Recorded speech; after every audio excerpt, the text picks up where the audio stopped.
यजन संपन्न हुआ। जो समिधाएं यहाँ पर आती हैं, आम की समिधाएं हैं, 1,500 रुपये कुंटल खरीदी थी समिधाएं यहाँ पर। पिताजी की मुझे याद आ जाती है, जब ये समिधाएं आती हैं बाग से। हमारे पिताजी जब 11-12 वर्ष के थे तब उन्होंने बाग लगाया था,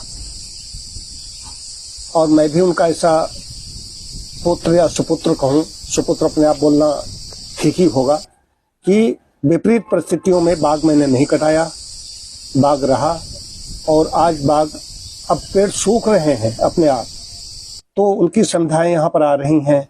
अभिषेक वहां भर भर पिलाते हैं, वहां चरवाई गई थी समिधाएं। मुख्य बात यह है, कह रहा हूं कि आम की समिधा तो सर्वमान्य है, बाकी अन्य समिधाएं भी लगती हैं एज में, लेकिन चंदन है, ये तो बहुत कीमती चीज हो गई। आम की समिधाएं नहीं मिल रही। अब यूकेलिप्टस से सबसे काम चलाया जा रहा है।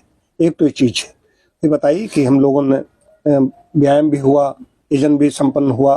अब इसके साथ साथ में यह है कि आज अभिषेक के बच्चे का जन्मदिन है तिथि के हिसाब से, तो उनको उसको अपने आशीर्वाद हम सब लोग देते हैं और उनको बधाई देते हैं अभिषेक को। हमारे मामा एडमिट है लखनऊ में, मैं क्षेत्र संन्यास में हूँ। अभी 1 नवंबर को ही मैंने घोषणा की थी, जब चातुर्मास संपन्न हुआ तो हमने कहा चातुर्मास संपन्न हो रहा है लेकिन क्षेत्र संन्यास जारी रहेगा, तो कम से कम 1 महीने तो मैं बैठूं। बड़ी विपरीत परिस्थिति, हार्ट अटैक हुआ, एडमिट कराए गए। अब हमारे रिश्ते में अगर मामा के सगे वही बचे, कोई नहीं बचा उसमें, तो हम उसमें नहीं पहुंचे क्या कर लेते। लेकिन प्रार्थना कर रहा हूँ, यहाँ बैठ के प्रार्थना कर रहा हूँ। प्रार्थना से मामा जी लौट करके आएंगे, और उसके बाद मैं जब निकलूंगा तब मैं उनको दर्शन करूंगा जाकर। वो सन्यासी भी बन गए, बहन हमारी सेवा में लगी हुई है ये। और साथ साथ में सर्दी बढ़ रही है, सर्दी में ये कान आन सब बांध के रखो गोविंद, ऐसे न घूमो। हम अभी हाफ पहन के कर रहे थे, तो डॉक्टर साहब ने हमसे कहा फुल पहन लो, लेकिन इनकी बात नहीं मानी। अब आज से इनके अनुसार ताजे पानी से नहाना शुरू कर दिया है। कल से मैं ठीक तरह से कपड़े पहन करके निकलूंगा, नहीं सर्दी से रक्षा हो। इन सब चीज़ों का ध्यान रखना है।